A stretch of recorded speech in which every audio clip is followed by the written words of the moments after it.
Kelly. Hey everybody.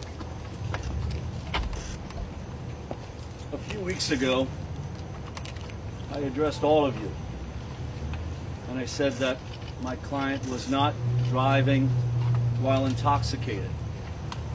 After much discussion and a thorough review of the evidence, today the District Attorney's Office correctly agreed to not move forward with that very charge. You see, the evidence revealed that my client finished the contents of one drink in 2 hours at the American Hotel. And contrary to what was reported, he wasn't drinking other people's drinks or warned in advance not to drive. He wasn't rude, he wasn't obnoxious, he wasn't belligerent. In fact, he was polite, and he was cooperative, and he was respectful during his entire encounter with law enforcement, as they were to him. His plea today to the reduced and amended non-criminal charge, this traffic violation, is consistent with these facts and full acceptance of responsibility for them. I would like to thank the Suffolk County District Attorney's Office for its swift, diligent, and thoughtful review of that evidence and a fair resolution, like I said, of this very case. District Attorney Tierney and ADA Shalafo, Bureau Chief Pat O'Connell, ADA McGill and ADA Cangro and ADA Lathier, they worked extremely hard on this matter, and their door remained open for me and my legal team to discuss and to negotiate and to laser into the issues of this case.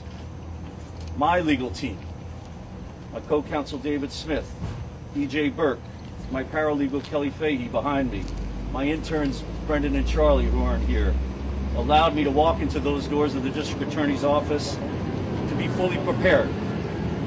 And their diligence was immeasurable within these last 90 days. I would also like to thank the court for its mindful acceptance of this resolution, and the clerks at the court, Cindy and Michelle, who I know very well, and all their hard work again over these last 90 days. I'd also like to thank the Sag Harbor Police Department, who I know very well, and they do a wonderful job. They serve and protect this wonderful village of Sag Harbor. You see, guys, this village is truly unique, and the case was also unique for me in the sense of geographics. As you probably know, my office is right on Main Street, right across the street from the court, right next to the American Hotel, and right next to the Sag Harbor Police Department. It's such short distances where this case emanated out of. But coming out of this case, I believe will have a message that will travel long distances and extend far and wide, because it's that message coming from Justin himself as he'll approach here and address you all and tell you what's in his head and in his heart. So I'd like to turn that over to Justin. Good. Good morning, everyone. Good morning. So I don't know how many of you were in the courtroom and heard what I had to say in the courtroom, but I'll reiterate that and say this to you. Many of you have probably been covering me for a lot of my life, and as you may know, I try to hold myself to a very high standard for myself. And this was not that. This was not that. I found myself in a position where I could have made a different decision. But I've had some time to reflect on that. And I also understand by know, the fact that all of you are here, that I have a platform, you have a platform, we share that platform. And so what I'd like to say to everyone watching and listening, even if you've had one drink, don't get behind the wheel of a car. There's so many alternatives. Call a friend, take an Uber, there's many travel apps, still take a taxi. This is a mistake that I made, but I'm hoping that whoever's watching and listening right now can learn from this mistake. I know that I certainly have. And like I said, even one drink, don't get behind the wheel of a car. I also said this in the courtroom before, but I grew up in a small town, so I can appreciate and understand the strain or unique nature that this must have been on the people of Sag Harbor. But I just want to say to everyone who's been involved, from everyone in the courtroom to everyone outside, including the police department, that I'm very grateful, and I thank them. And I guess in closing, I'd like to say we can all be more safe out there. And I'm going to do my part. I hope that everyone else does their part. And thank you very much. Justin, have you spoken to malpractice? It's over. Charity, will you be working with?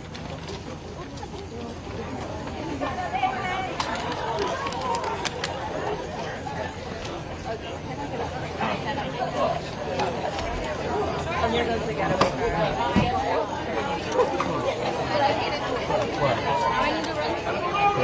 Took over? Yeah. I was like, it's gonna happen. Was it happened before or after? I know I'm dead. I'm friends with something. What? Are you on like social media? Yeah.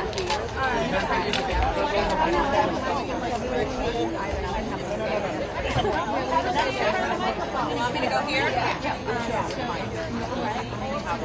You mean that's Roman and Lisa?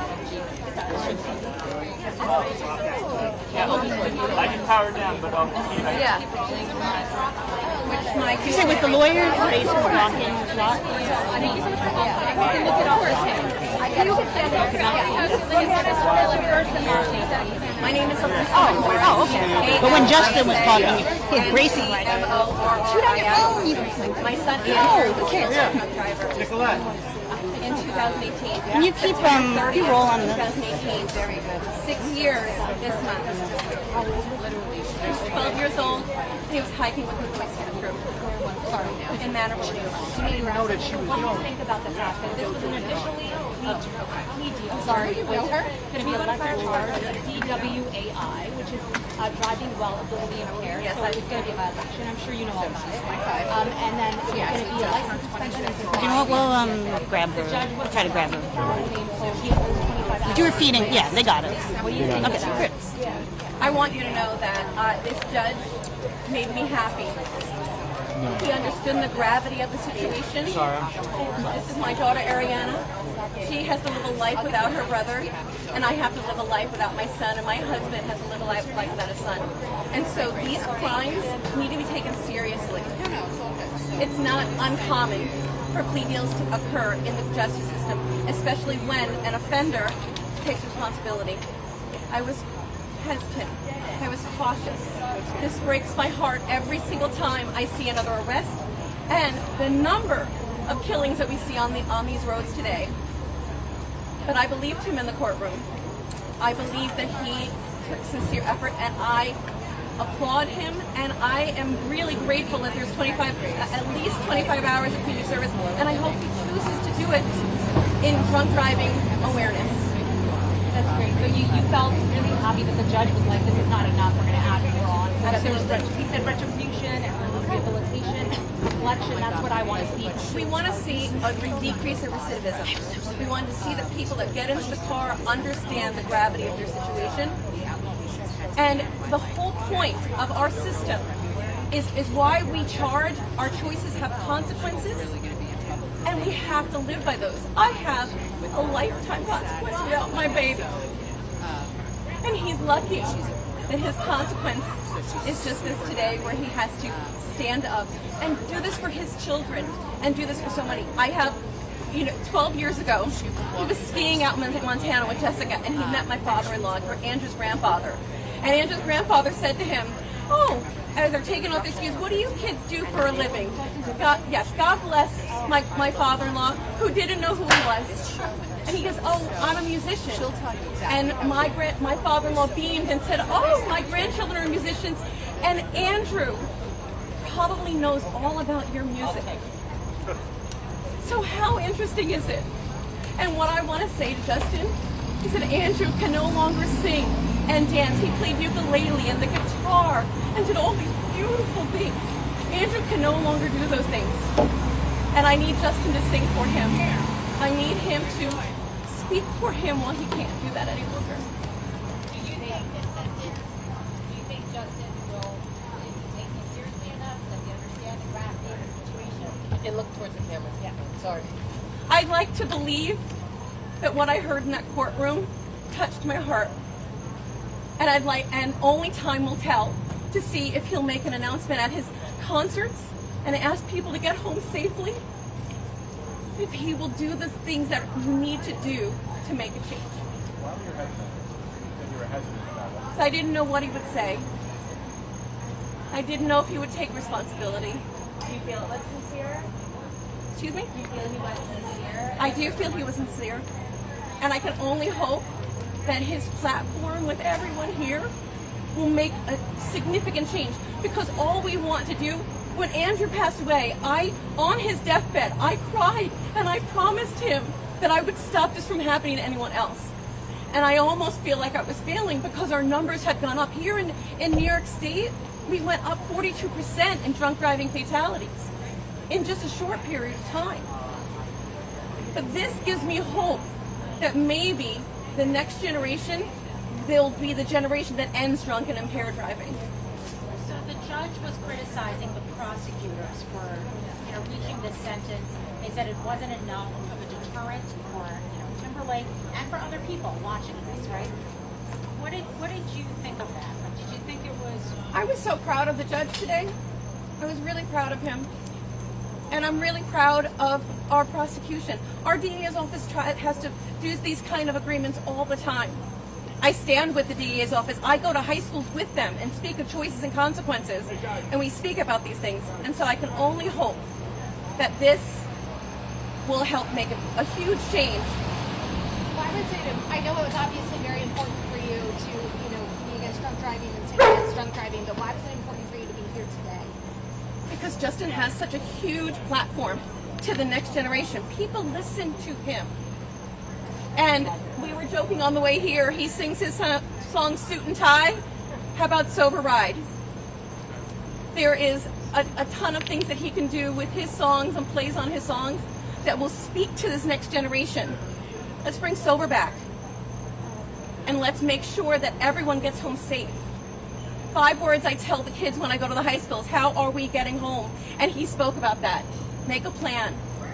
And I want everyone out there to make a plan, because I don't want another sister or a family to have to go through what we did. Thank you so much. Can you just say? Picture of your son? Can you hold up a picture? Come right in front. Viva la calle. That's fair.